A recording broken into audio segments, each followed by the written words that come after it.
प्यारे बच्चों, स्वागत है आप सभी का मास्टर गर्ल एकेडमी के यूट्यूब चैनल पर। बच्चों, आज हम अर्धवार्षिक परीक्षा 2022-23 हिंदी कक्षा 9 का पेपर लेकर आए हैं, जिसमें आपको हम बताएंगे किस प्रकार से क्वेश्चन पूछे जाएंगे और कैसे आपको इन क्वेश्चंस को करना है। चलिए वीडियो स्टार्ट करते हैं। यह पेपर आपके लिए बहुत इम्पोर्टेंट होने वाला है। सभी बच्चे इस पेपर को ध्यानपूर्वक पढ़ेंगे और इसको देखेंगे। चलिए देखते हैं। यह हिंदी का पेपर है, कक्षा 9 के विद्यार्थियों के लिए है। पूर्णांक इसका 70 का है, यानी कि आपको इसमें 70 नंबर मिलने वाले हैं। समय इसका 3 घंटे 15 मिनट है। निर्देश दिया गया है कि प्रारंभ के 15 मिनट परीक्षार्थियों को प्रश्न पत्र पढ़ने के लिए निर्धारित है, यानी कि 3 घंटे में आपको लिखना है, 15 मिनट आपको क्वेश्चन पेपर पढ़ने के दिए जाएंगे। तो चलिए हम 15 मिनट क्वेश्चन पेपर को पढ़ लेते हैं। खंड आ दिया गया है। खंड आ दिया गया है कि भारतीय युग का नाम किसके नाम पर पड़ा। तो आपको बताना है, अपनी उत्तर पुस्तिका में लिखना है कि भारतीय युग का नाम किसके नाम पर पड़ा, किस लेखक किस कवि के नाम पर पड़ा। क्या हजारी प्रसाद द्विवेदी के नाम पर पड़ा, या फिर रामचंद्र शुक्ल के नाम पर पड़ा, या भारतेंदु हरिश्चंद्र के नाम पर पड़ा, या प्रेमचंद्र जी के नाम पर पड़ा। आपको बताना है इसका सही आंसर। तो ये जो भारतेंदु युग है, ये भारतेंदु हरिश्चंद्र जी के नाम पर पड़ा था, इसीलिए इसको भारतेंदु युग के नाम से भी जानते हैं। 1 नंबर इसका आपको मिलता है। दूसरा प्रश्न है कि हिंदी गद्य का जनक किसे माना जाता है। तो हिंदी गद्य का जनक क्या भारतेंदु हरिश्चंद्र को, या फिर बी हजारी प्रसाद द्विवेदी को, या सी प्रेमचंद को, या जयशंकर प्रसाद को। तो जो हिंदी गद्य का जनक है वो भारतेंदु जी को माना जाता है, क्योंकि भारतेंदु जी के द्वारा ही पहला गद्य साहित्य लिखा गया, पहला गद्य में रचना की गई। चलिए आगे बढ़ते हैं। तीसरा प्रश्न है, विष्णु प्रभाकर द्वारा रचित एकांकी है। तो आपको बताना है विष्णु प्रभाकर द्वारा रचित एकांकी का नाम क्या है। क्या सीमा रेखा है, बी दीपदान है, व्यवहार है, नए मेहमान। तो जो विष्णु प्रभाकर द्वारा जी लिखित है एकांकी वो है सीमा रेखा। सीमा रेखा विष्णु प्रभाकर जी की बहुत ही चर्चित एकांकी है। इसके बाद क्वेश्चन नंबर 4 है, कर्वला किस विधा की रचना है। आपको बताना है क्या कर्वला उपन्यास है, कहानी है, नाटक है, निबंध है। इसका आपको आंसर कमेंट बॉक्स में देना है। तो ये जो कर्वला है ये नाटक है। क्या है? नाटक है, इसलिए हम इसको अपनी उत्तर पुस्तिका में नाटक लिख करके इसका उत्तर देंगे। क्वेश्चन नंबर 5 है, हमीर रासो किसकी रचना है। क्या ऑप्शन ए है Sarangdhar, option B Dalpat Vijay, option C Chandbardai, option D Nalla Singh. तो ये जो हमीर रासो है ये नल्ल सिंह जी की है, इसको नल्ल सिंह जी ने लिखा है। जिसके आपको 1 नंबर मिलता है, यानी कि ये जो ऑब्जेक्टिव हैं जिनको हम बहुविकल्पी बोलते हैं, बहुविकल्पी अगर आप करोगे तो प्रत्येक क्वेश्चंस का 1 नंबर मिलता है। चलिए क्वेश्चन नंबर 6 है। क्वेश्चन नंबर 6 है कि पद्मावत किस शाखा की रचना है। आपको इसका आंसर देना है। क्या प्रेमाश्रयी शाखा की है, सगुण शाखा की है, ज्ञानाश्रयी शाखा की है, या निर्गुण शाखा की है। तो जो पद्मावत आपकी रचना है वह प्रेमाश्रयी शाखा की रचना है, क्योंकि इसको लिखने वाले हैं इसको लिखने वाले हैं मलिक मोहम्मद जायसी जी। इन्होंने ही नागमती वियोग वर्णन लिखा है, और इन्होंने ही पद्मावत भी लिखा है, और इन्होंने ही आखिरी कलाम भी इनकी ही लिखी हुई रचना है, और ये प्रेमाश्रयी शाखा के कवि हैं। इसके बाद क्वेश्चन नंबर 7 है, भक्ति काल को दूसरे किस नाम से जाना जाता है। इसका आंसर आपको बताना है कि भक्ति काल जो है इसको दूसरे किस नाम से जाना जाता है। तो भक्ति काल को क्या चारण काल कहा जाता है, पूर्व मध्य काल कहा जाता है, आधुनिक काल कहा जाता है, या स्वर्ण काल कहा जाता है। तो भक्ति काल को स्वर्ण काल के नाम से जानते हैं, इसलिए इसका सही जो होगा वो हो जाएगा ऑप्शन सी स्वर्ण काल। इसके बाद क्वेश्चन नंबर 8 है, सूर सागर रचना है। आपको बताना है सूर सागर किसकी रचना है। क्या सूरदास की है, कबीरदास की है, तुलसीदास की है, या रहीमदास जी की है। इसका आपको आंसर टाइप करना है सूर सागर। सूर सागर जो रचना है यह सूरदास जी की है। किसकी है? सूरदास, इसलिए ऑप्शन आपका ए सही होता है। इसके बाद क्वेश्चन नंबर 9 है कि मैं सत्य कहता हूँ सखे, मैं सत्य कहता हूँ सखे, सुकुमार मत जानो मुझे, यमराज से भी युद्ध में प्रस्तुत सदा मानो मुझे। इसमें आपको रस बताना है कि कौन सा रस है, क्या वीर रस है, करुण रस है, श्रृंगार रस है, हास्य रस है। इसमें हास्य रस तो है ही नहीं, क्योंकि इसमें हास्य नाम की कोई चीज़ भी नहीं आई है। श्रृंगार रस, श्रृंगार रस तो हो ही नहीं सकता है, क्योंकि इसमें श्रृंगार का कोई वर्णन नहीं किया गया है। करुण रस, मैं सत्य कहता हूँ सखे, सुकुमार मत जानो मुझे, यमराज से भी युद्ध में प्रस्तुत सदा मानो। देखिए युद्ध की बात आती है तो यहाँ पर वीर रस हो जाएगा आपका, इसलिए आपका ऑप्शन नंबर ए वीर रस सही होगा। चलिए बढ़ते हैं क्वेश्चन नंबर 10 की तरफ। क्वेश्चन नंबर 10 है कि बंदौ गुरुपद पदुम परागा, सूच सुवास सरस अनुरागा। इसमें आपको बताना है कि छंद कौन सा है। आपको छंद बताना है, क्या दोहा है, रोला है, सोरठा है, चौपाई। तो बंदौ गुरुपद पदुम परागा, सूरज सुवास सरस अनुरागा, इसमें जो चौपाई है, इसमें जो छंद है वो चौपाई छंद है। इसके बाद क्वेश्चन नंबर 11 की तरफ बढ़ते हैं। क्वेश्चन नंबर 11 है तरनि तनुजा तट तमाल तरुवर बहुछाए। में आपको अलंकार बताना है कि अलंकार कौन सा है, क्या अनुप्रास अलंकार है, यमक अलंकार है, श्लेष अलंकार है, उत्प्रेक्षा अलंकार है। तो तरनि तनुजा तट तमाल तरुवर बहुछाए, यहाँ पे आप देख रहे हैं ता की आवृत्ति हो रही है, बार बार ता की आवृत्ति हो रही है, और जहाँ पर भी ता किसी वर्ड की बार बार आवृत्ति होती है वहाँ पर अनुप्रास अलंकार होता है। इसलिए इस कारण से आपका जो सही आंसर हो जाएगा वो हो जाएगा अनुप्रास अलंकार, यानी कि option number A is the right answer. चलिए बढ़ते हैं क्वेश्चन नंबर 12 की तरफ। अगर वीडियो अच्छा लग रहा है तो वीडियो को लाइक करें, चैनल को सब्सक्राइब करें अगर चैनल पर पहली बार देख रहे हैं चैनल को, और इस वीडियो को अपने दोस्तों के साथ ज़्यादा से ज़्यादा शेयर करें। क्वेश्चन नंबर 12 है कि प्रत्येकम में समास है। प्रत्येकम में आपको समास बताना है, क्या तत्पुरुष समास है, ऑप्शन बी अव्ययी भाव समास है, ऑप्शन सी कर्मधारय समास है, ऑप्शन डी द्वंद्व समास है। तो जो प्रत्येकम है उसका जब हम जब हम इसका विच्छेद करेंगे तो हो जाएगा प्रति प्लस एकम, और प्रति आपको पता है, प्रति जो है आपका क्या है, ये आपका उपसर्ग है। और आपको पता ये भी होना चाहिए कि जब भी किसी शब्द में प्रत्यय जुड़ता है तो वहाँ पर अव्ययी भाव समास होता है, और प्रति क्या है, ये अव्यय पद है, यानी कि ये उपसर्ग है, इस कारण से ये इसमें तब प्रत्येकम में जो है वो अव्ययी भाव समास है। इसके बाद क्वेश्चन नंबर 13 है आपका। क्वेश्चन नंबर 13 है कि निरपराधी की वर्तनी शुद्ध कीजिए। आपको बताना है निरपराधी का सही शब्द कौन सा है। चलिए बढ़ते हैं। पहला है ऑप्शन ए निरपराध, बी है निरपराध, सी है निरपधा, डी है नरापराध। इसमें आपको जो शुद्ध वर्तनी है उसको आपको बताना है। तो इसका निरपराधी का जो सही हो जाएगा वो हो जाएगा निरपराध। ये यहाँ पे रा नहीं लगेगा, ना तो ये निरपधा हो जाएगा, ना ही नरापराध हो जाएगा। सही जो आपका होगा वो निरपराध होगा। क्या होगा? निरपराध। इसके बाद क्वेश्चन नंबर 14 है आपका अंगुष्ठ। अंगुष्ठ शब्द का तद्भव आपको बताना है। अंगुष्ठ का तद्भव क्या होता है? क्या ऑप्शन ए अंगूठा होता है, बी उंगली होता है, सी आठ होता है, डी अंगुल होता है। तो जो अंगुष्ठ है उसका शब्द तद्भव शब्द होगा वो होगा अंगूठा। इसके बाद क्वेश्चन नंबर 15 है कि सोम सुधा पीयूष किसके पर्यायवाची हैं। सोम सुधा पीयूष किसके पर्यायवाची हैं? कि ये अमृत के पर्यायवाची हैं। किसके हैं?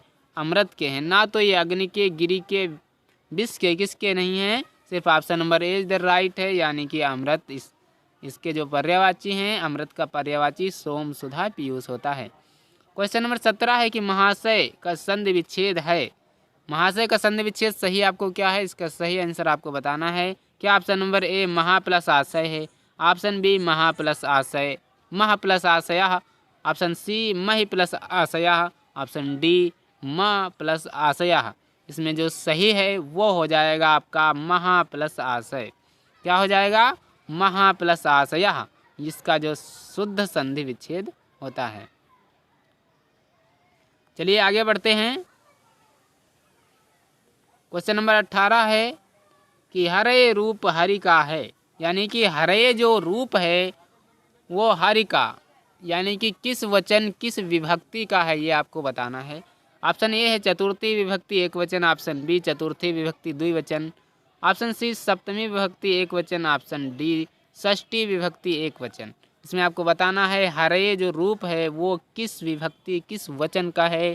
तो जो हरे है आपका हरि हरिम हरिणा हरे, इस प्रकार से चतुर्थी विभक्ति आपका हो जाएगा हरि हरिम हरिणा हरे।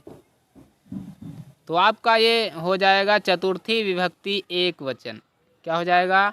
चतुर्थी विभक्ति एक वचन हरे रूप होगा। इसके बाद क्वेश्चन नंबर 19 की तरफ बढ़ते हैं। पठेत, जो पठेत रूप है वो किस लिंग का है, किस लकार का, इसका आपको बताना है। क्या ये विधिलिंग लकार है, लट लकार है, लोट लकार है, लंग लकार है? इसका सही आंसर आपको बताना है। तो ये लोट लकार का है पठेत। चलिए बढ़ते हैं आगे। क्वेश्चन नंबर 20 है महत्व। महत्व में प्रत्यय है, महत्व में, तो महत्व में तो प्रत्यय है। क्या है? तो प्रत्यय है। अब आता है खंडबा। ये तो थे आपके ऑब्जेक्टिव, 20 ऑब्जेक्टिव आते हैं। इसके बाद आता है आपका गद्य से। चलिए बढ़ते हैं गद्य की तरफ। खंड बा में करेंगे। अभी तक तो हम खंड आ कर रहे थे जिसमें ऑब्जेक्टिव हमने किया, 20 ऑब्जेक्टिव किए। अब खंड बा में करेंगे। खंड बा का क्वेश्चन नंबर 21 है कि निम्नलिखित गद्यांश पर आधारित प्रश्नों के उत्तर दीजिए। ये गद्यांश दिया गया है, आपको इसमें बताना है। यहाँ तक दिया गया है, इसमें आपको बताना है कि गद्यांश के पाठ और लेखक का नाम बताना है कि किस पाठ किस लेखक का है, किसको इसने लिखा है, यानी कि इसके लेखक कौन है। और दूसरा है कि रेखांकित अंशों का भावार्थ लिखिए। जो रेखांकित अंश हैं, सभ्य संसार इतना निर्मम इतना कठोर है, इसका ऐसा मर्मभेदी अनुभव अभी तक ना हुआ था। यह उन पुराने जमाने के जीवों में था जो लगी हुई आग को बुझाने, मुर्दे को कंधा देने, किसी के छप्पर की उठाने और किसी कला को शांत करने के लिए सदैव तैयार रहता था। इतनी जो लाइन अंडरलाइन है, इसका आपको क्या करना है, इसका भावार्थ लिखना है अपने शब्दों में। चलिए बढ़ते हैं। तीसरा क्वेश्चन इसी गद्यांश से आपको करना है कि आमोद प्रमोद का अर्थ लिखिए। आमोद प्रमोद आपका आया हुआ है। हाँ, देखिए यहाँ पर इस गद्यांश में आपका आमोद प्रमोद आया है। तो आमोद प्रमोद का क्या अर्थ होता है, आपको अपनी उत्तर पुस्तिका में लिखना है। इसके बाद चौथा है कि डॉक्टर साहब के लौटने की आशा किसने की, इसका आंसर आपको लिखना है अपनी उत्तर पुस्तिका में। इसके बाद अथवा में आप कर सकते हो, 2 आते हैं, एक सिर्फ आपको करना है। खा है कि दृढ़ संकल्प से दुविधा की बेड़ियां कट जाती है, मेरी दुविधा भी दूर हो गई, कुएं में घुसकर चिट्ठियों को निकालने का निश्चय किया। इतना भयंकर निर्णय था, पर जो मरने को तैयार हो उसे क्या मूर्खता अथवा बुद्धिमत्ता से किसी काम को करने के लिए कोई मौत का मार्ग ही स्वीकार कर ले और वह जानबूझकर, तो फिर वह अकेला संसार से भिड़ने को तैयार हो जाता है। और उसे फल की क्या चिंता, फल तो किसी दूसरी शक्ति पर निर्भर है। उस समय चिट्ठियां निकालने के लिए मैं विषधर को भिड़ने को तैयार हो गया, विषधर से भिड़ने को मैं तैयार हो गया। तो इसका हम आंसर देंगे। उपर्युक्त गद्यांश के पाठ और लेखक का नाम लिखना, यानी आपको बताना है कि ये जो गद्यांश आया हुआ है किस पाठ से आया है और इसके लेखक कौन है। दूसरा है कि रेखांकित अंशों की व्याख्या कीजिए। ये जो रेखांकित अंश है कहाँ से, मूर्खता अथवा से लेकर के ये आपका तैयार हो जाता है, यहाँ तक रेखांकित अंश है, इसकी आपको व्याख्या करना है। तीसरा क्वेश्चन है कि दृढ़ संकल्प से क्या लाभ होता है, इसका आंसर आपको लिखना है अपनी उत्तर पुस्तिका में। क्वेश्चन नंबर 22 है कि निम्नलिखित पद्यांशों में किसी एक पद्यांश पर आधारित प्रश्नों के उत्तर दीजिए। इसमें सिर्फ आपको एक करना है, बाकी छोड़ देने हैं। 6 नंबर इसके मिलेंगे आपको। तो पहला है कि तरुवर फल नहीं खात है, सरोवर पिए न पान, कहीं रहीम पर काज हित, संपत्ति सचहि सुजान। ये आपको बताना है कि इसके आंसर आपको देना। सरोवर का अर्थ स्पष्ट कीजिए, यानी कि सरोवर क्या होता है। सरोवर जिसे हम सरोवर यानी कि तालाब बोलते हैं।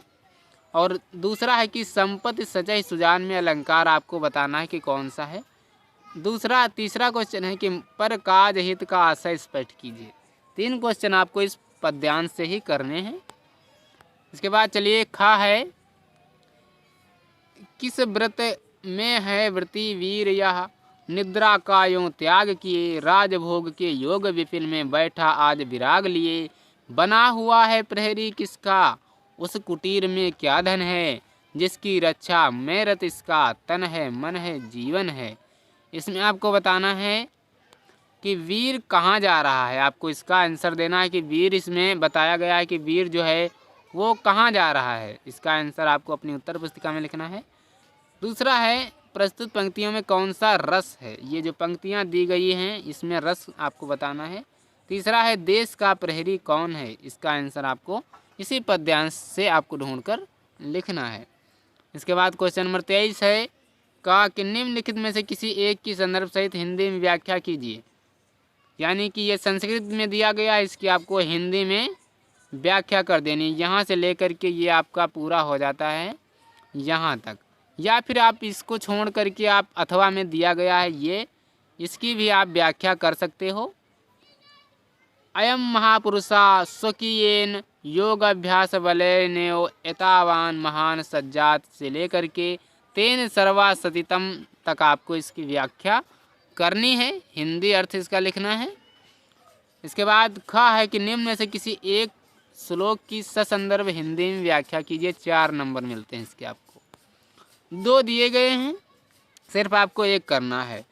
रक्षिता स्वास्य धर्मस्य स्वजनस्य च रक्षिता, वेद वेदांगता तत्वज्ञानो धनुर्वेद च निष्ठिता। इसका आपको क्या करना है, इसमें इस श्लोक का आपको संदर्भ सहित व्याख्या, यानी कि आपको इसका संदर्भ प्रसंग इसके बाद व्याख्या लिख देनी है। बस आपको 4 नंबर मिल जाएंगे, एक आपको करना है। दूसरा है मनीषिणा संति नाते हितैषिणा हितैषिणा संति नाते मनीषिणा। इसका भी आपको संदर्भ सहित व्याख्या करना है, यानी कि आपको पहला या दूसरे में से कोई एक कर सकते हो, एक की आपको छूट दी जाएगी। इसके बाद 24 नंबर प्रश्न है दीपदान एकांकी के आधार पर पन्नाधाय का चरित्र चित्रण आपको लिखना है। यानी कि दीपदान आपने एकांकी पढ़ी होगी, उसी से आया हुआ है। इसमें पन्नाधाय जो करेक्टर है, पन्नाधाय जो चरित्र है जो है, उसका आपको चरित्र चित्रण लिखना है कि वो कैसा था। 4 नंबर में है। या तो आप अथवा में दिया गया है सीमा रेखा एकांकी का कथा सार लिख सकते हो। यानी कि अगर आपने सीमा रेखा कहानी पढ़ी, एकांकी पढ़ी है, तो उसका आपको कथा सार लिख देना है। संक्षेप में आपको लिखना है, जितना भी याद रह जाता है उतना आप लिख सकते हैं। इसके बाद 25 नंबर प्रश्न है का निम्नलिखित में से किसी एक श्लोक का एक लेखक का जीवन परिचय लिखिए, उनकी रचनाओं का उल्लेख कीजिए। 3 लेखक दिए गए हैं, प्रेमचंद, हजारी प्रसाद द्विवेदी, महादेवी वर्मा। 3 लेखक हैं, 3 में से सिर्फ आपको एक की जीवनी लिख देनी है। 4 नंबर इसके मिल जाएंगे आपको, और इनकी रचनाएं भी आपको लिखना है। खा है निम्नलिखित में से किसी एक कवि का जीवन परिचय व उनकी रचनाओं का उल्लेख कीजिए। मीराबाई, मैथिली शरण गुप्त, जयशंकर प्रसाद। 3 में से किसी एक कवि का जीवन परिचय और उसकी एक रचना या एक से अधिक रचनाएं भी आप लिख सकते हो। ये भी आपको 4 नंबर, यानी आपको एक लेखक का जीवन परिचय, एक कवि का जीवन परिचय लिखना होता है। चलिए क्वेश्चन नंबर 26 है कि अपनी पाठ्य पुस्तक से कंठस्थ किया गया श्लोक एक लिखिए जो इस प्रश्न पत्र में ना आया हो। यानी कि आपको ऐसा एक श्लोक लिखना है जो इस प्रश्न पत्र में ना आया हो। इसके आपको 4 नंबर दिए जाएंगे। 27 नंबर क्वेश्चन है कि निम्नलिखित में से किन्हीं 2 प्रश्नों के उत्तर संस्कृत में लिखिए। ये क्वेश्चन दिए गए हैं, ये प्रश्न दिए गए हैं 4, इनमें सिर्फ आपको 2 के आंसर देने हैं, 2 छोड़ देने हैं। आप अपने हिसाब से दे सकते हैं, जो आपके क्लास में आपके स्कूल में लिखवाया गया है। भक्ता ईश्वरम किम याचते, इसका आपको उत्तर लिखना है अपनी उत्तर पुस्तिका में। दूसरा है कि रामस्य के है गुणाः संति। इसके बाद तीसरा है सर्वशास्त्र ज्ञाता का आसीद। चौथा है सिद्धि मंत्र किमास्ति। ये 4 क्वेश्चन में से सिर्फ आपको 2 क्वेश्चन 2 प्रश्नों का उत्तर देना है अपनी उत्तर पुस्तिका में। 4 नंबर मिलेंगे इसके। चलिए बढ़ते हैं 28 नंबर प्रश्न की तरफ। 28 नंबर प्रश्न है कि निम्नलिखित मुहावरे एवं लोकोक्तियों में से किसी एक का अर्थ बताते हुए वाक्य प्रयोग कीजिए। यानी कि ये आपको 4 मुहावरे दिए गए हैं, 4 मुहावरे में सिर्फ आपको एक का अर्थ बताना है, बाकी 3 छोड़ देने हैं। आपको जो अच्छा लगता है, जो आपको सही से याद है, अच्छे से याद है, उसका आप वाक्य प्रयोग कर सकते हैं। तो पहला है कि उल्टी गंगा बहाना। इस मुहावरे का ये इसका आपको क्या करना है, अर्थ बताना है। आँखों में धूल झोंकना। तीसरा है खाक छानना। चौथा है 4 चांद लगाना। तो इसके आपको 4 नंबर दिए जाएंगे। 29 नंबर प्रश्न है कि निम्नलिखित में से किन्हीं 2 वाक्यों का संस्कृत में अनुवाद कीजिए। 4 नंबर इसके मिलेंगे। यानी कि पहला है बालक गेंद से खेलता है, इसका आपको संस्कृत में ट्रांसलेट कर देना है। दूसरा है तुम घर जाते हो। तीसरा है बगीचे में फूल खिलते हैं। चौथा है वे बाजार जाते हैं। पांचवा है तुम कल कहाँ जाएं।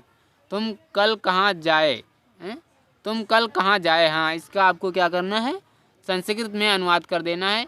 सिर्फ आपको 2 के करना है। यहाँ पे लिखा हुआ 2, तो आपको सिर्फ और सिर्फ 2 के ट्रांसलेट करना है। 5 में से कोई भी आप 2 कर सकते हो, 3 छोड़ देना है। चलिए बढ़ते हैं 30 नंबर क्वेश्चन की तरफ।